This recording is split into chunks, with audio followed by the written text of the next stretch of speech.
Buenas noches, estimados alumnos. Continuamos la clase. Estábamos hablando sobre las garantías que surgen del derecho penal, perdón, del principio de legalidad y posteriormente los principios derivados, según el modelo continental, ¿verdad? Del derecho, del principio de legalidad.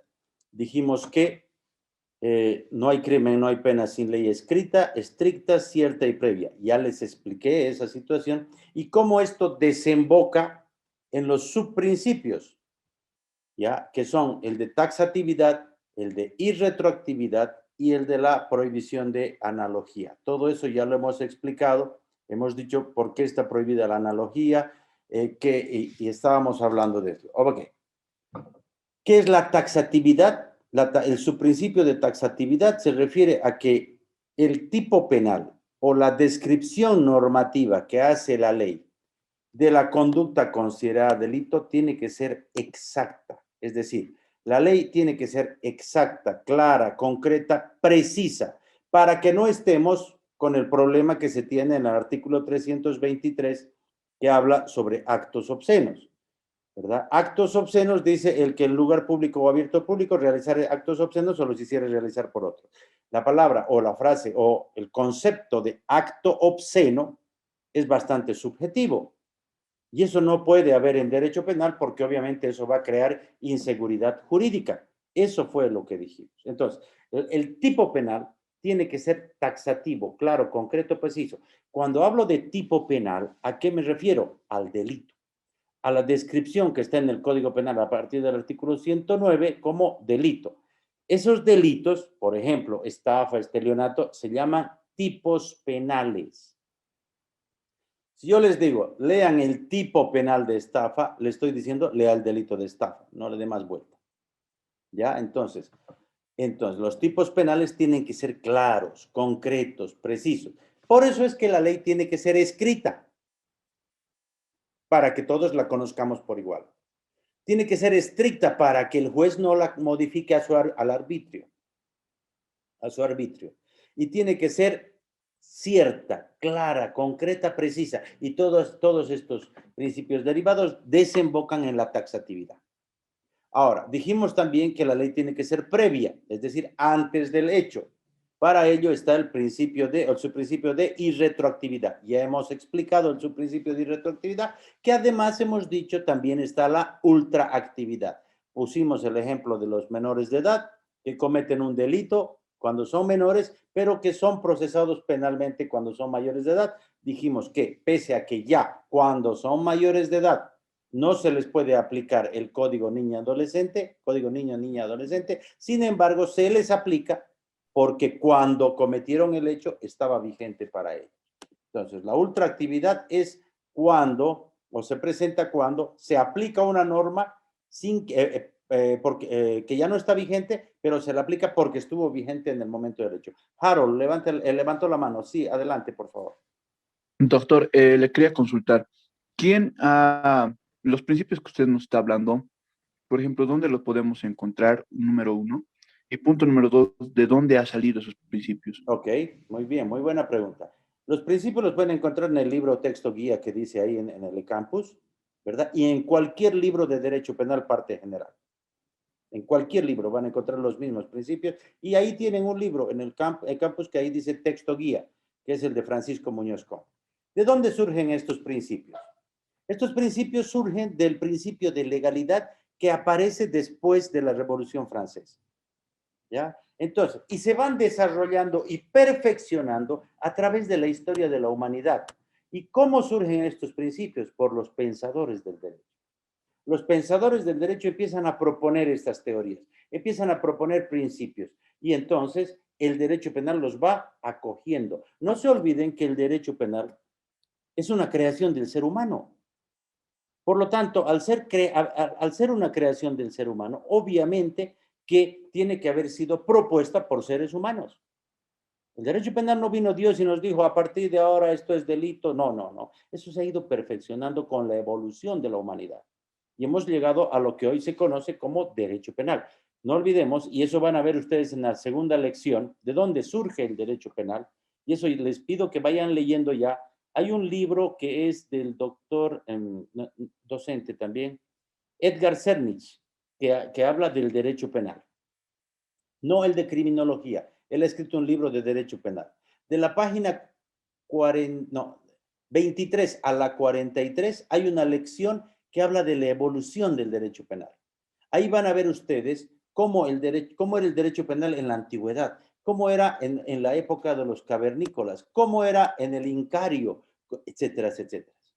¿Verdad? Y cómo va evolucionando. Entonces, debido a la evolución del derecho penal, empiezan a aparecer estos principios rectores. Repito, no es que algún día se paró alguien y dijo, no, hoy ahí está el principio de legalidad, de ofensividad. No, eso ha ido cambiando, ha ido evolucionando para que el derecho penal sea lo menos agresivo posible con el ser humano.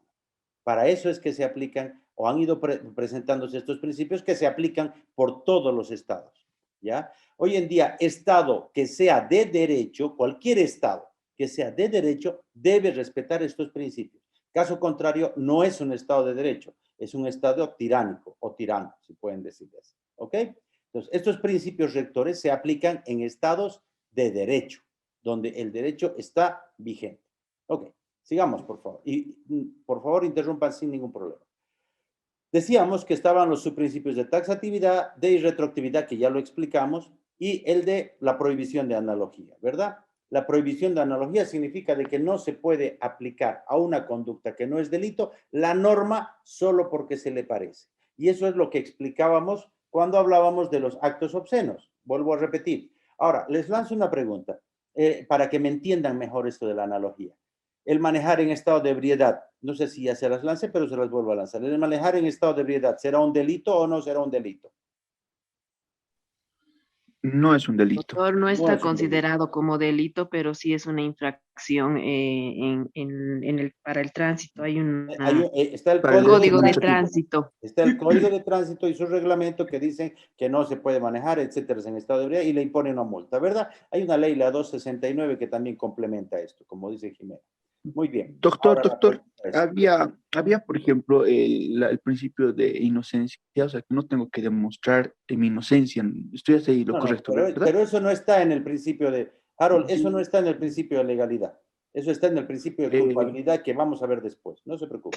por ejemplo, doctor, había este caso que, por ejemplo, cuando tú estás manejando, y si tú eres inocente, ¿por qué tienes que demostrar que eres inocente? Es que Es no es que tenga un... usted que demostrar inocente, que es inocente. Usted está sentado en el volante, viene el policía y le dice sople y le pone un aparato ahí para que sople. No eres inocente. No, no, nadie dijo que no sea inocente, él está haciendo un control, ¿verdad? Él está haciendo un control simplemente, porque tal vez le sintió tufo, porque tal vez entonces, lo único que está haciendo es demostrar que usted es culpable porque le hace soplar y usted resulta, vamos a pensar, que el sujeto ha tomado trago, ha tomado alcohol, entonces le marca por encima de lo permitido, que es 0.5. Le marca por encima de lo permitido, ¿qué inocencia va a demostrar? Ya está ahí el registro que dice que, está, que tiene un nivel de alcohol por fuera de lo permitido, ¿verdad? Entonces, ¿cómo demostraría usted ahí su inocencia? ¿Cómo podría decirse que usted es inocente si tiene la marca del grado de alcohol?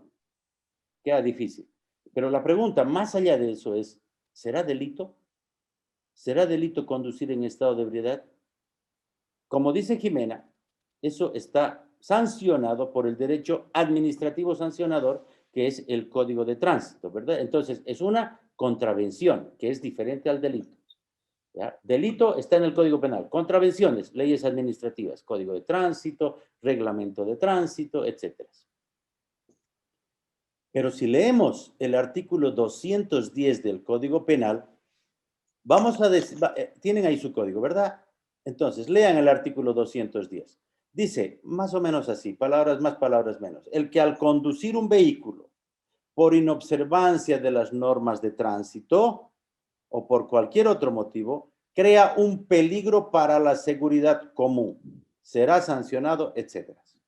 La pregunta, ¿manejar en estado de ebriedad es un delito, sí o no?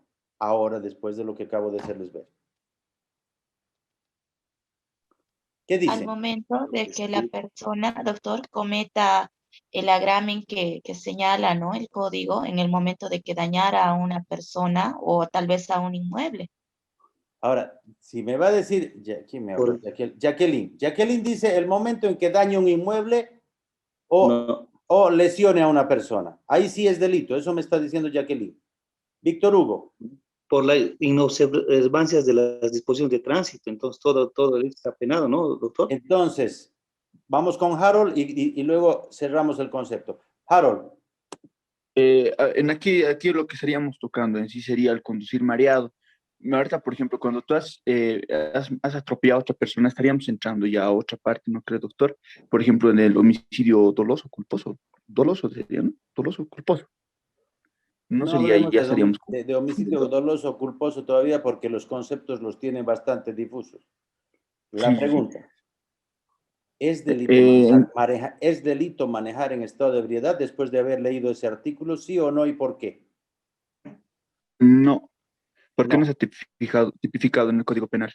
¿Ya? ¿Qué dice el resto? Yo digo que sí, doctor, porque sí está ocasionando una situación de peligro y aquí dice que basta que haya peligro por las inobservancias de la persona y bueno, al conducir ebrio está haciendo lo que aquí dice. Ya, Adrián dice que sí es delito. Víctor Hugo creo que Sí, quería hablar. doctor. Sí, doctor, Doctor, aquí Alexander. también, Espera un ratito, perdón. Alexander, por favor. A ver, Víctor Hugo, vayan levantando la mano para que le ceda la palabra, porque si no esto se va a volver. Yo creo, doctor, yo creo Víctor que sí, Hugo. porque Víctor dice Hugo también que primero y será luego sancionado. Alexander. Ah, ya, yo creo que sí, doctor, porque también dice que será sancionado con reclusión de 6 meses a 2 años de cárcel, ¿no, doctor? Ok, ahora sí, Alexander, lo escucho. Buenas noches, doctor. Sí, yo creo que es un delito porque está poniendo en riesgo la integridad física de las personas. Ya. Entonces, les pregunto, ¿pasarse un semáforo en rojo será delito? Doctor, de Jacqueline. acuerdo al Código de Tránsito y también a alguna normativa, dependiendo la hora para interpretar, porque hay una hora determinada que dicen que el semáforo es sugerido. Entonces, bueno, para ver un caso, digamos, no muy, ¿En muy qué a parte, detalle. Jacqueline, en qué parte dice que en el código de tránsito que el semáforo es sugerido? No estoy segura, doctor, pero recuerdo que esto yo escuché en un taller de seguridad ciudadana del coronel o comandante Roca, cuando impartían seguridad ciudadana a las cebritas y que decían que, si no me equivoco, a partir de la medianoche el semáforo es sugerido. Nunca había escuchado eso. Y si leo el código de tránsito, y lo digo con mucho respeto, ya que usted lo aprendió de una autoridad, yo no encuentro en el código de tránsito donde diga que el semáforo será sugerido a partir de ciertas horas o de cierta hora. Dice ahí que no se puede cruzar en semáforo en rojo, que debe ser respetado. No Pero habla de horas.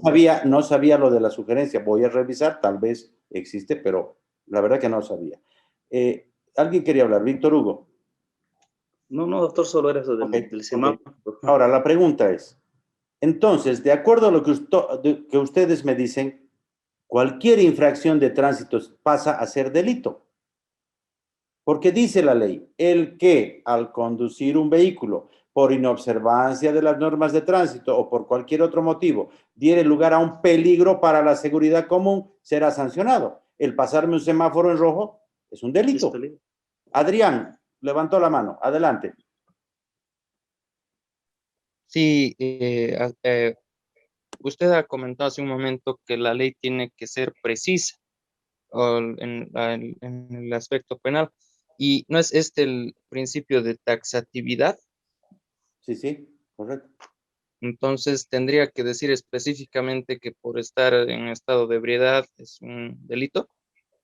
Tendría que decir, el ciudadano, la persona, el que conduzca un vehículo en estado de ebriedad será sancionado. Debería decir así la ley, pero no lo dice.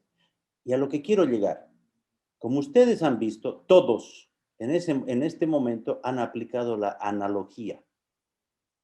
Y eso ha creado ¿qué? La duda, la inseguridad.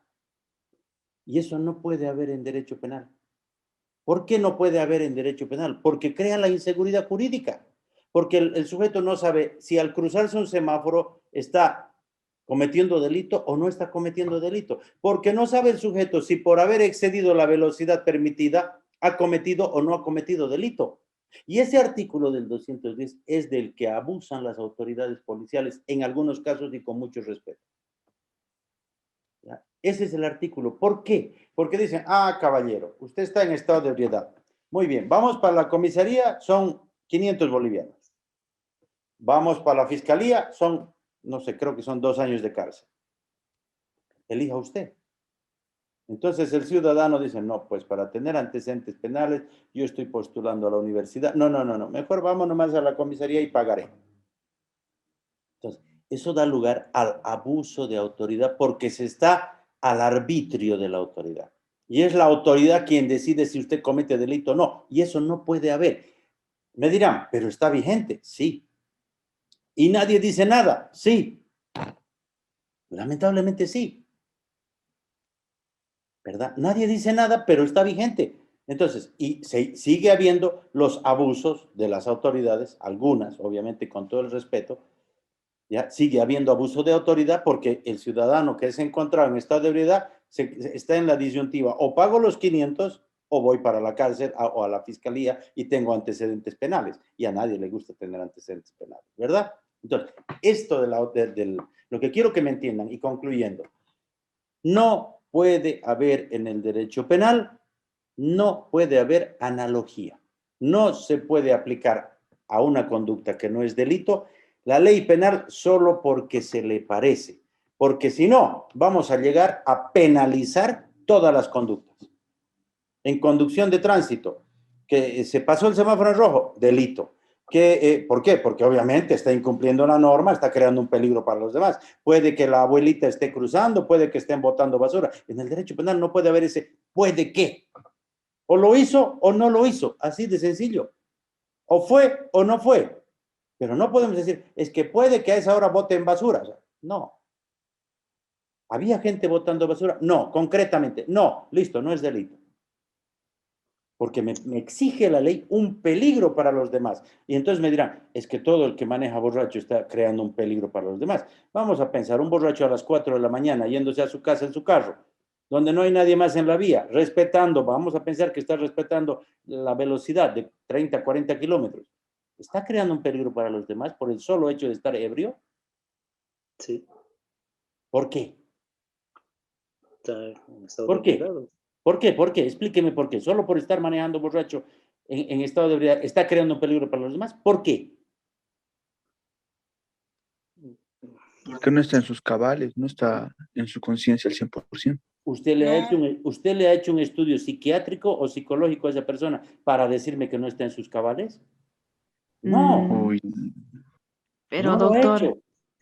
simplemente por el hecho de estar ebrio, se presume que puede chocar a alguien o puede chocarse contra un árbol, Ahí lo que dice una Jimena, casa, etcétera, ok, etcétera. lo que Se dice presume. Jimena, ¿ve? ¿Se dan cuenta cómo actúan los jueces cuando aplican la analogía? Así como han actuado ustedes. Porque dicen, puede que choque, puede que se vaya contra una casa, puede que choque los árboles. La pregunta, ¿ha chocado los árboles? No. ¿Ha chocado las casas? No. Entonces, ¿por qué No. tengo que presumir que lo va a hacer? ¿Por qué no puedo presumir que no lo va a hacer? Simplemente por el hecho de estar borracho. Entonces, que desaparezca el código de tránsito. Y que todos los borrachos, y que se incluya en el Código Penal, el que maneje en estado de ebriedad por encima de lo permitido tal, es un delito. Debería estar así, pero no está. No está. Entonces, no podemos... Adrián, lo escucho, levantó la mano. Muchas gracias. Entonces, la situación de peligro, ¿cómo debería, La cómo situación de debería estar peligro tiene normal? que... Le contesto, la situación de peligro tiene que ser concreta. Es decir, ya no el puede que, sino que tenemos un video donde este señor casi atropella, porque por poquito se salvó la señora. Ya hubo un peligro concreto. ¿Me entiende? concreto, porque estaba pasando doña Pepita, concretamente estaba pasando y casi la atropella. Porque si la atropella, ya pasamos al artículo 261, que es homicidio y lesiones graves y gravísimas en accidente de tránsito, que es otro delito. Doctor, Tiene que yo le haber vuelvo a... concreción, perdón, Jimena, un ratito. Tiene que concretarse ese peligro de manera objetiva, por favor. No puede ser suposiciones. Puede que se choque, puede que mate un perrito, puede que... No. Ahora sí le escucho, Jimena, por favor. Ay, yo le vuelvo a plantear entonces lo mismo que le decía la anterior vez. Sí, claro. La ley está sujeta a la interpretación de, porque así como estamos ahora hablando, yo he visto en muchos casos donde dice, ¿no? Se puede que, y se le va aumentando, no sé si decirlo delitos o qué, más situaciones que hacen que el denunciado salga pues realmente culpable, Claro. presumiendo que podía, que podía, que ¿Y podía. por qué tenemos Entonces, que ¿qué pensar? sucede? Le explico, y está muy bien lo que usted me dice. ¿Y por qué tenemos que pensar siempre lo peor o malo para esas personas? ¿Por qué? En todo caso, diríamos que todos los borrachos puede que le peguen a la esposa. ¿Sí o no?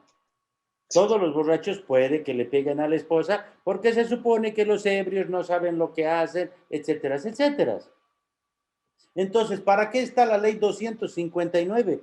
Que en su artículo 34, que creo que lo leyó usted, si no estoy mal, y perdón si me refiero a usted en ese término, pero no sé si fue usted o alguien de este curso, pero está la ley 259 que en su artículo 34 dice, sanciones a conductores en estado de embriaguez. Toda persona que conduzca vehículos automotores públicos o privados en estado de embriaguez en un grado alcohólico superior al permitido, será sancionado por la primera vez con inhabilitación temporal de 1 año. En caso de reincidencia, con inhabilitación definitiva. ¿Y por qué? Pese a que es una ley bastante actual, ¿por qué no se coloca el estado de embriaguez como delito? Porque no lo es. No es delito. No es, pero ahí siempre vamos con el pero, aplicamos la analogía siempre, ¿verdad? En perjuicio. Siempre en perjuicio. Ah, no, es que puede que atropelle, puede que choque, porque el solo hecho de manejar ebrio ya es un peligro. Por favor, hay Pero gente hasta que con maneja, multas, hay ¿no, gente que doctor? En maneja, tránsito. perdóneme un ratito, Víctor Hugo, hay gente que maneja peor de sano que de ebrio, que obviamente yo no soy psicólogo, no soy nada, ¿no? De verdad, yo les digo, Sí, Sí, doctor, me consta. sí. he visto personas sanas que están aprendiendo a manejar, ¿verdad? Están aprendiendo a manejar, no tienen pericia y manejan peor que un ebrio, ¿ya? Ahora sí, Víctor Hugo, lo escucho. No, lo que pasa, doctor, es que cuando te agarra tránsito en estado de ebriedad, directamente te hace una multa, una infracción, ¿no es cierto? No siempre. A veces dicen, o quiere que lo pasemos a la fiscalía. Le dicen, si usted no paga su multa, como solo puede estar 8 horas arrestado, lo paso a la fiscalía si usted no paga. Entonces, bueno, es una forma de apretarlo un poquito, si vale el término. Adrián, lo escucho. Entonces, lo que usted decía, que si estar en estado de ebriedad ya sería un delito, entonces, por analogía, también cualquier persona que no sepa manejar está cometiendo un delito, ¿verdad? A eso voy.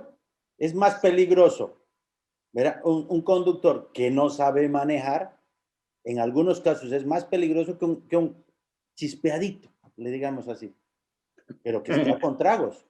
Entonces, a lo que voy, y ya para concretar, no se puede aplicar la analogía en el derecho penal, porque vamos a estar años discutiendo y además va a crear inseguridad jurídica. Va a crear inseguridad jurídica porque usted no va a saber si está cometiendo delito o no está cometiendo delito, ¿verdad? Porque, repito, para algunos, y vamos al otro ejemplo que pusimos en la anterior clase, el acto obsceno. Para algunos será obsceno hasta, no sé, orinar en la calle, pero no, qué obscenidad, mire, mi mamá está viendo, etcétera. Pero sí, como decía ¿cómo se llamaba este señor que lamentablemente falleció? Don Cayetano Llobet. Era un gran escritor, ¿verdad? Un escritor, un comunicador social. Él decía, somos el país de los meones. Eso decía. Y lo decía por prensa, no estoy inventando. ¿Por qué? Porque nos han educado así. Entonces todos deberíamos estar en la cárcel porque es un acto obsceno. Pregunto. Lo primero que le decimos a los niños, papá, quiero hacer pis, ahí al rinconcito, en la llantita. Entonces, eso lo dijo él. Por eso lo repito. Tenemos que tener en cuenta y cuidado de no aplicar la analogía nunca en el derecho penal, porque eso da lugar a la inseguridad jurídica. Y no puede existir inseguridad jurídica en el derecho penal, porque el derecho penal es coercitivo, es grave, es fuerte. En el derecho penal no le preguntan al sujeto si quiere ir a la cárcel. Directamente vienen las autoridades, venga caballero, va para la cárcel. No es que le dicen, ¿usted está de acuerdo en ir unos 20 años a la cárcel? No, venga señor y va para la cárcel. ¿Verdad? Entonces, por eso es que se prohíbe en el derecho penal estar con ese tipo de tipos penales, o esa clase, perdón, de tipos penales, que lamentablemente en nuestro código los tenemos. Ahora, habrá que alguna vez plantear una acción de inconstitucionalidad o algún tipo de modificación al código, pero mientras estén ahí, están vigentes. Y mientras estén ahí, va a haber abuso de autoridad. ¿Está claro entonces lo que quiero decir con esto? ¿Alguna pregunta, duda, aclaración? Ok, vamos al segundo principio rector del derecho penal, que es el principio de exclusiva protección de bienes jurídicos, que también se conoce como principio de ofensividad o también principio de lesividad. ¿Qué nos dice este principio? Nos dice que para que una conducta sea considerada delito, debe lesionar al bien jurídico o por lo menos ponerlo en peligro. Por muy grosera que sea una conducta, muy torpe, muy agresiva, si no lesiona o pone en peligro al bien jurídico, no puede ser delito. No puede ser delito. Es que es una conducta grosera, va contra la moral, las buenas costumbres. ¿Ha lesionado algún bien jurídico? No, por lo tanto no es delito. No es delito. Por eso es que el legislador hace una lista de todos los delitos en el Código Penal. Y las otras conductas, por muy groseras que sean, si no están en el Código Penal, es porque no lesionan bienes jurídicos importantes. ¿Ya? Entonces, repito, para que una conducta sea delito, debe lesionar o poner en peligro al bien jurídico. Que no se confunda lesionar al bien jurídico con lesión física. Les pregunto, si un sujeto se lleva este celular, lo roba, ¿está lesionando el bien jurídico? ¿Sí o no? ¿Está lesionando el bien jurídico o solo lo está poniendo en peligro si se lo robó? ¡Vamos! Yo creo No que está. sí. Hay un quebrantamiento. Está lesionando. Escúcheme para que me entiendan. ¿Hay un quebrantamiento de mi derecho de propiedad sobre el teléfono? Sí. Ya no lo tengo, ya no puedo disponer de él. Por lo tanto, se ha quebrantado, se ha fraccionado, se ha lastimado, se ha lesionado al bien jurídico. ¿Ya? ¿Cuáles son los de puesta en peligro? Cuando no hay un quebrantamiento del bien jurídico, sino simplemente una puesta en peligro. Voy a explicarles con más calma la siguiente clase, ya se me acabó el tiempo. Me dice que tengo no sé cuántos segundos acá. ¿Alguna pregunta, duda, aclaración?